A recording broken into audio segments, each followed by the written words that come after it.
Hi friends, నాంసాయిలో mega Mela మూడో రోజు జరుగుతుంది. ఫుల్ గా అయితే ఎంజాయ్ అయితే చేశాను. నేను విచ్చలవిడిగా డాన్స్ లో ఇవన్నీ మొత్తం ఎంజాయ్ అంటే మామూలుగా లేదు అసలు. ఈ రోజు అరుణాచల్ ప్రదేశ్ సింగర్ వచ్చాడు అనమాట. సింగర్ పేరు తాబా చాకే.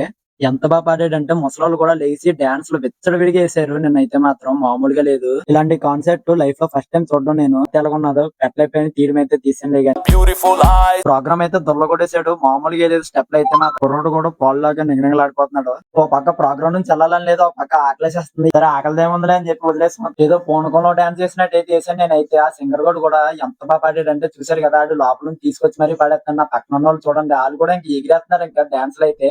ఎక్కడ ఎవడో తగ్గలేదు అసలు. ఎవడు ఇవ్వాల్సింది అది ఇచ్చేసాడు. డిప్యూటీ సీఎం కూడా వచ్చాడు ఈ ప్రోగ్రామ్ కి. ₹1,00,00,000 బడ్జెట్ ప్రాజెక్ట్ అంటే ఆ మాత్రం ఉండాలి కదా. వీళ్ళు చాలా బాగా చేశారు అరుణాచల్ ప్రదేశ్ లో ప్రోగ్రామ్ అయితే. ఇది ఎవరు అక్కడ నుంచి అయితే బయటకు వెళ్ళడానికి అయితే ఎవరో చూడలేదు. ఎవరు ఎంజాయ్ వాళ్ళదే. ఇంకా నేను ఎవరితో డాన్స్ చేస్తున్నాను కూడా తెలియలేదు నాకు. ఎవరితో పడితే వాళ్ళతో డాన్స్ అయితే చేస్తున్నాను నేను. ఇంకా ఊపులో అలాగున్నది మరి ఊపు అక్కడ. అంత బాగుంది మ్యూజిక్ అది. చాలా అంటే చాలా బాగా కన్సర్ట్ చేశారు. ఎక్కడైనా రాత్రి 10-11 అయితే జనాలు తగ్గుతారు. కాకపోతే ఇక్కడ ఏంటి, రాత్రి 10-11 అయితే అమ్మాయిలేటి అబ్బాయిలేటి అందరూ తండోపతండాలుగా తెగొచ్చేస్తున్నారు చూడడానికి అయితేని. ఇగో మన వాళ్ళు చూడండి ఫుల్ జోష్ లో ఉన్నారు. మామూలుగా అయితే లేరు. లుంగి కట్టుకొని పాడుతున్నారు ఏంటని అనుకోకండి. థాయ్ కమిటీ అన్నమాట. ఇది ఒక క్యాస్ట్ అన్నమాట. ఇక్కడ చాలా పెద్ద క్యాస్ట్ అది. వాళ్ళకి సంబంధించింది ఈ ప్రోగ్రామ్. అందుకే చాలా గ్రాండ్ గా అంటే చాలా గ్రాండ్ గా చేశారు. ఇలాంటి వీడియోలు వస్తానే ఉంటాయి. బై ఫ్రెండ్స్, మీరు లైక్ అండ్ సబ్స్క్రైబ్ చేసుకోండి.